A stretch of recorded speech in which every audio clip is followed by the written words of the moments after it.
Senhoras e senhores, sejam bem-vindos a mais um vídeo deste humilde canal, Guibeira aqui, e hoje eu gostaria de conversar com vocês um pouquinho sobre as finais da NBA que estão prestes a começar. Sim, depois de muita labuta, muita partida, 82 jogos de temporada regular para cada time, mais uma penca de jogo de playoff, chegamos aqui, né? Estamos de volta nas finais da NBA e dá aquela tristeza de uma reta final, mas temos que ficar felizes pela incrível temporada que tivemos, né? Então vamos começar a conversar um pouquinho sobre os dois times, porque os dois times estão nessas finais por conta de Paul George. Esse é o mais próximo que o Paul George chegou de uma final de NBA. Ele já esteve em 3 finais de conferência, mas nunca numa NBA Finals, e os dois times que trocaram ele chegaram em 2025. Isso é tipo cinema, mano. E eu gostaria de começar esse vídeo, introduzir esse vídeo falando a respeito disso, porque isso foi uma informação que me deixou muito, assim, como é que eu posso dizer? Me deixou um pouco maravilhado como que a vida funciona, como que a NBA funciona, como que um pequeno bater de asas de uma borboleta pode causar um furacão lá na Ásia, mano. Pô, que doideira, mano. Então vambora. Começando falando sobre a passagem dele pelo Indiana, né? O Paul George teve a sua carreira ali alavancada no Indiana, ele se tornou um dos melhores jogadores da liga. Temos muitas memórias, assim, de que o prime dele foi no Indiana, mas não foi. E depois da passagem dele pelo Indiana, quando o Indiana falou, cara, a gente não vai conseguir ganhar com o Paul George sendo o nosso principal jogador, o estilo da NBA mudou muito, a gente chegou em finais de conferência, não batemos de frente com o LeBron James e aquele Miami Heat extremamente talentoso, né?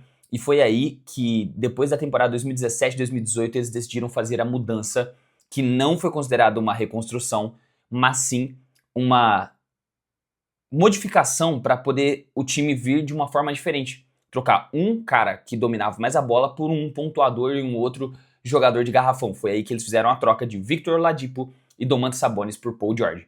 E na época que aconteceu essa troca, muita gente achou que era uma troca meio que desigual para o time do OKC para o time do Indiana. Tipo assim, o time do OKC ia receber um cara que estava entre os considerado talvez 5 melhores jogadores da época da NBA, em troca de um jogador que era uma provável futura estrela, né, o Victor Oladipo, que estava com média de 16 pontos por partida, e um pivô ali versátil que é o Domantas Sabonis, né? E acabou que no OKC, o Paul George fez a melhor temporada de sua carreira ali, né? Teve ali aspirações a MVP, Defensive Player of the Year no mesmo ano, apesar de não ter ganhado nenhum das premiações, e teve, né, aquele famoso arremesso do Damian Lillard que mandou ele de volta para casa.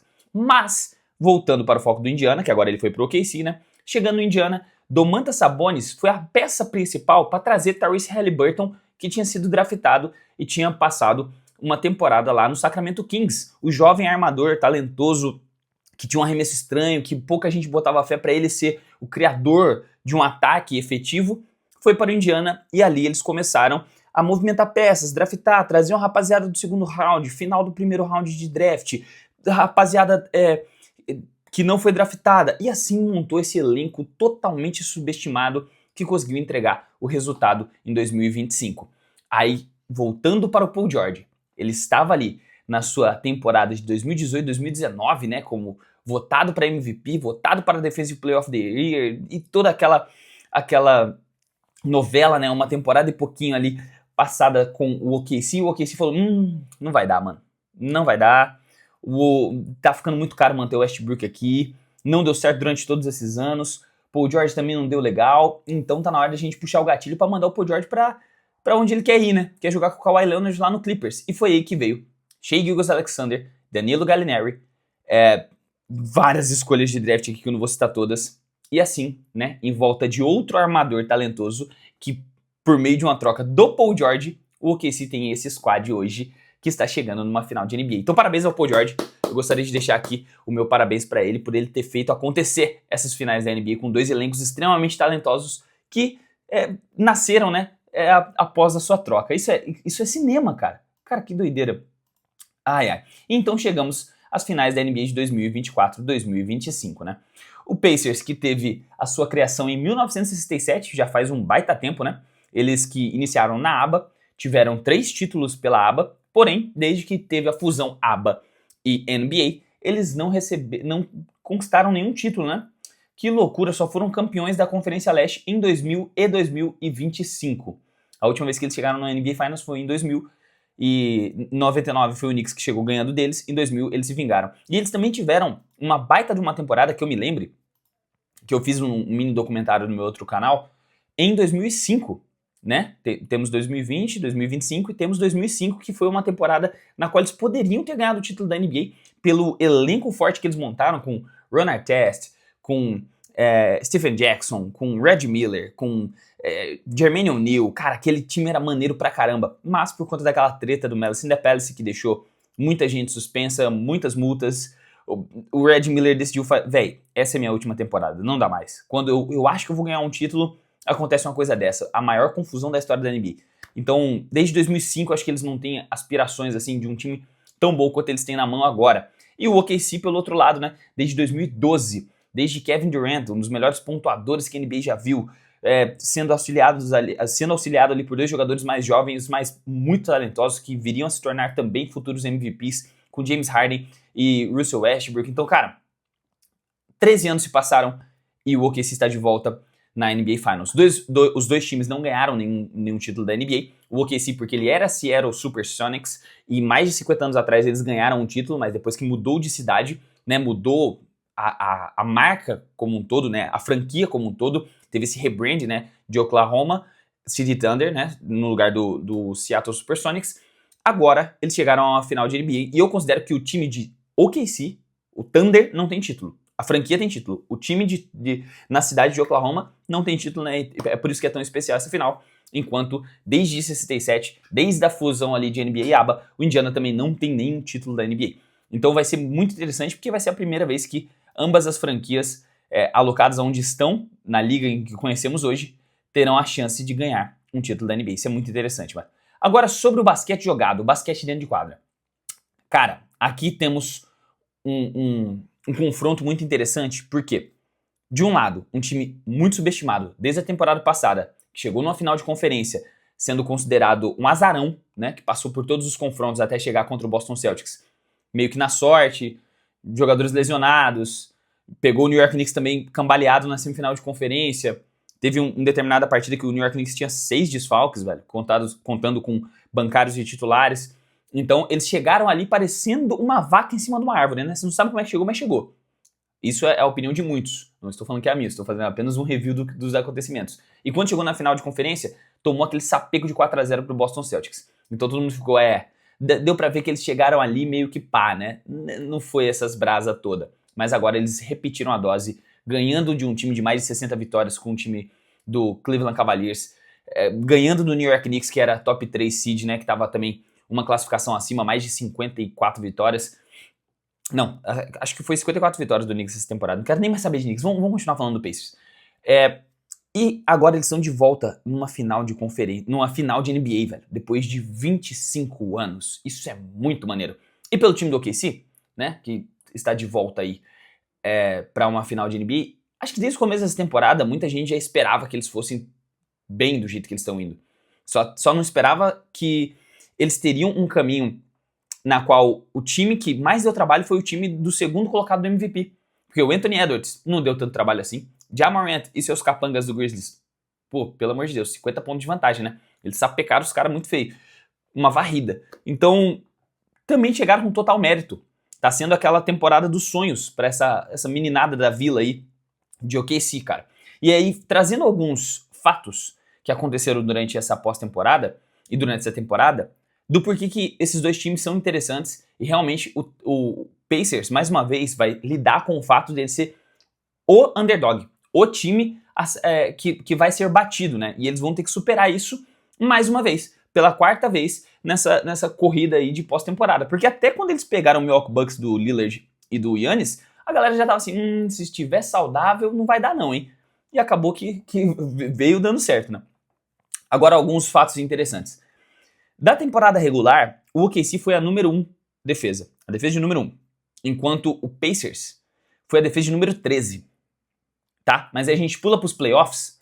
O time do OKC continua sendo como a defesa de número 1, enquanto o Pacers sobe para a defesa de número 9.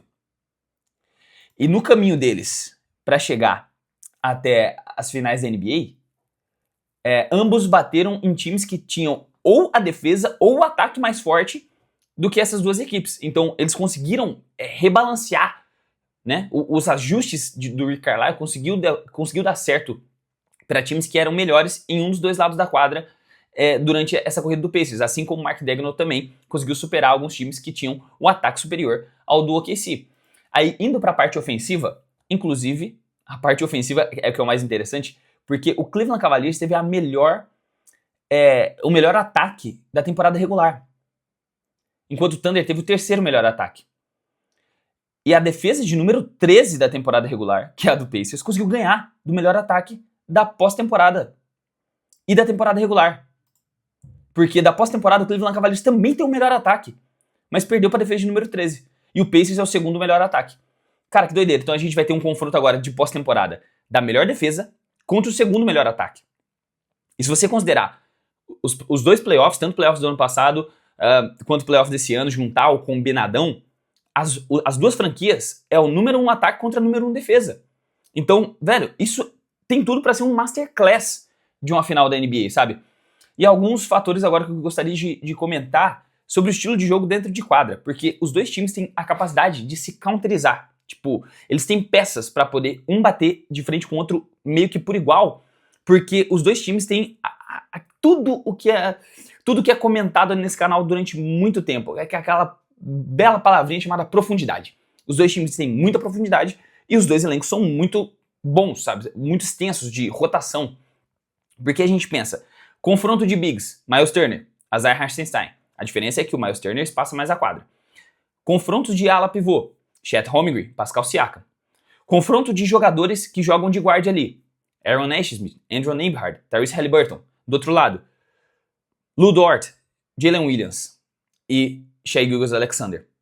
Então, o mais fraco aqui defensivamente que a gente coloca, que vai ser caçado um pouco mais na defesa, vai ser o Andrew Nembhard, mas ele deu muito trabalho para um cara do nível do Jalen Brunson, por exemplo. Gostei até mais, não gostei, né? Eu não gostei, é o certo a falar, do matchup dele com o Jalen Brunson, porque ele defendeu muito bem o Jalen Brunson.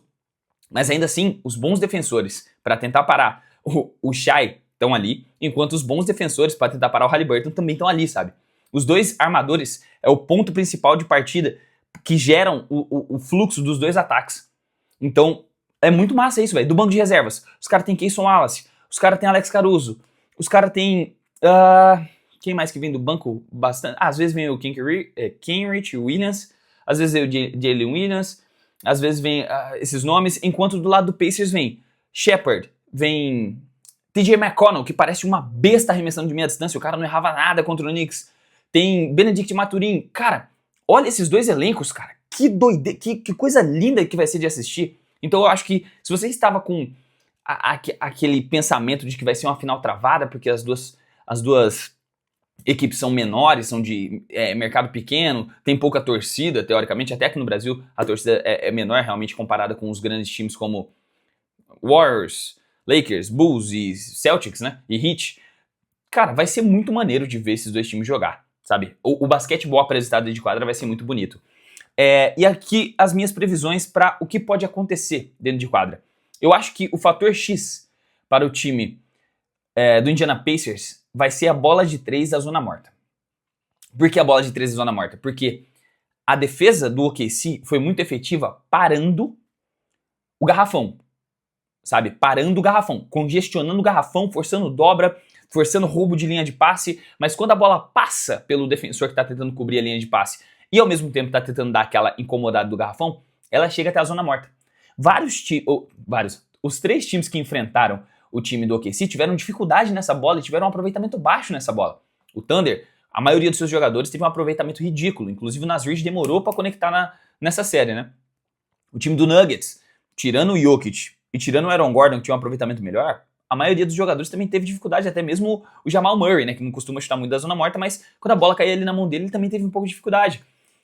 Contra o Memphis Grizzlies, nem preciso falar, né? Tirando 3 jogadores ali que tem um volume maior de arremesso, tipo, que também não caiu a bola, do Desmond Bane, por exemplo, também teve dificuldade nessa bola. Então, a tática defensiva dos caras é forçar muito turnover, inclusive eles são o time que mais força turnover na NBA, tanto temporada regular quanto nos playoffs, aproveitar de muito contra-ataque e meio que deixar esses caras arremessarem da zona morta. Contra o Pacers isso vai ser um problema. Por quê? Aaron Nesmith tá chutando mais de 50% nos playoffs. Halliburton tá chutando muito bem também de qualquer canto da quadra. Ele tava matando bola da logo quase contra o Knicks. Aaron Nesmith, já falei. Andrew Nembhard, um baita arremessador da zona morta. Miles Turner, um baita arremessador da zona morta. Pascal Siakam, o cara virou o próprio PJ Washington. Não, o cara virou o próprio PJ Tucker da zona morta, né? O PJ Tucker, pra quem não sabe, é um dos melhores arremessadores da zona morta que a NBA já viu. E o Pascal Siakam matou várias bolas contra o Knicks também da zona morta. Então, o OKC deixar esse corner pra alguém chutar, deixar essa zona morta pra rapaziada chutar, vai ser um problema pra eles jogando contra o Pacers. Enquanto do outro lado, a defesa do Pacers também, que é muito intensa na parte de perímetro e também de acelerar muito o contra-ataque, os dois times vai ser, mano, ataques de 5 segundos se possível, né? Quem forçar mais turnover vai levar. Eles têm uma dificuldade muito grande em parar o ataque dentro do garrafão.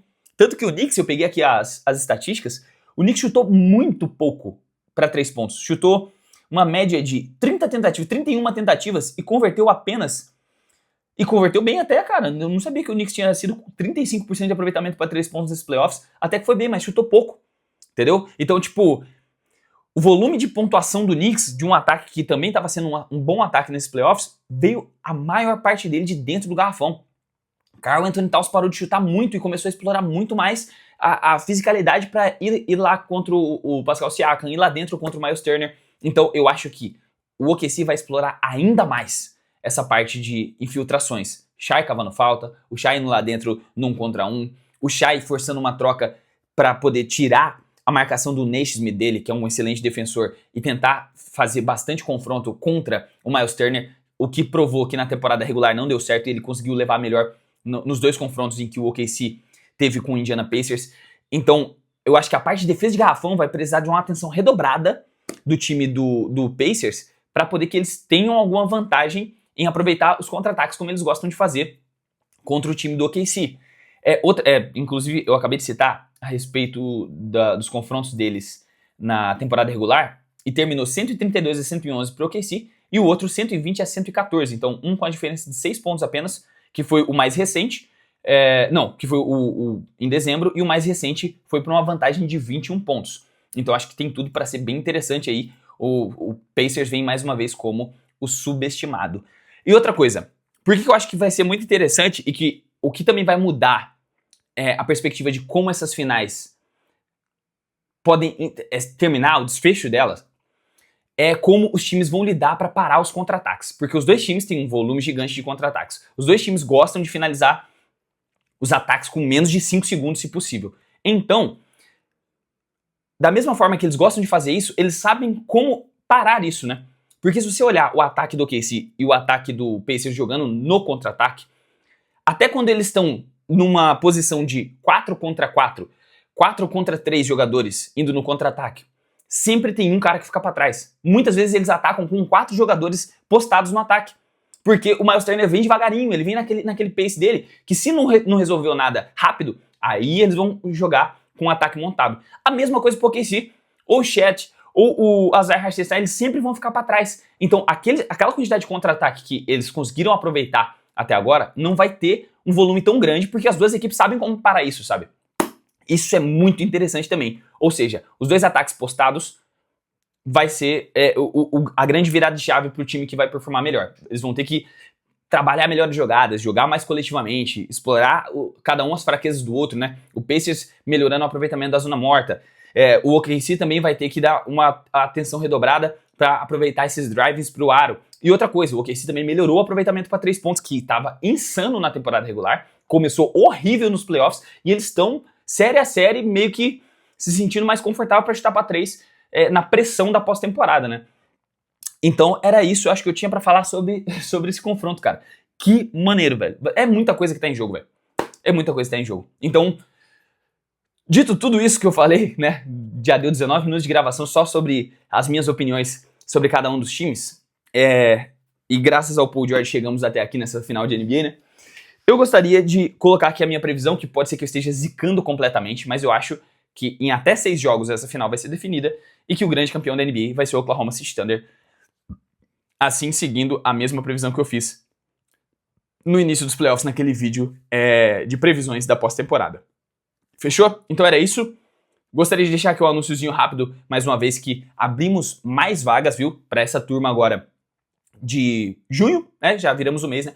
De junho, na Brutal Legacy. Se você quer um acompanhamento fitness, você quer uma rotina de treino ideal para você, quer uma alimentação melhor, você quer se sentir bem consigo mesmo, seja por parte estética, seja por saúde, seja por aproveitamento, assim, rendimento no seu esporte, entre em contato conosco. Mudou a minha vida, eu perdi muito peso, tô performando muito melhor, tô me sentindo muito melhor jogando basquete e também melhorou a minha autoestima quando eu tiro minha camisetinha, né? Então, rapaziada, clica no primeiro link do comentário fixado, você vai falar direto com um profissional que vai ser o seu novo personal trainer, que vai cuidar da sua alimentação e dos seus treinamentos, fechou? Brutal Legacy, vem com nós, que é toys. Eu não tinha nada pra falar, tentei inventar um bordão, ficou uma merda. E é isso. Rapaziada, se vocês gostaram do vídeo, ficou até aqui, se inscreva, ativa o sininho, deixa o like, vai estar me ajudando muito. Se quiser ajudar mais diretamente, tem o Superchat, que a gente vai fazer um vídeo só para os Superchats, eu vi que tem alguns acumulados. E também, você pode se tornar um membro, fechou? Então eu vou ficando por aqui. Muito obrigado pela sua audiência, um forte abraço, um forte abraço, até o próximo... Pô, desaprendi a falar no final do vídeo. Um forte abraço, até o próximo vídeo e falou!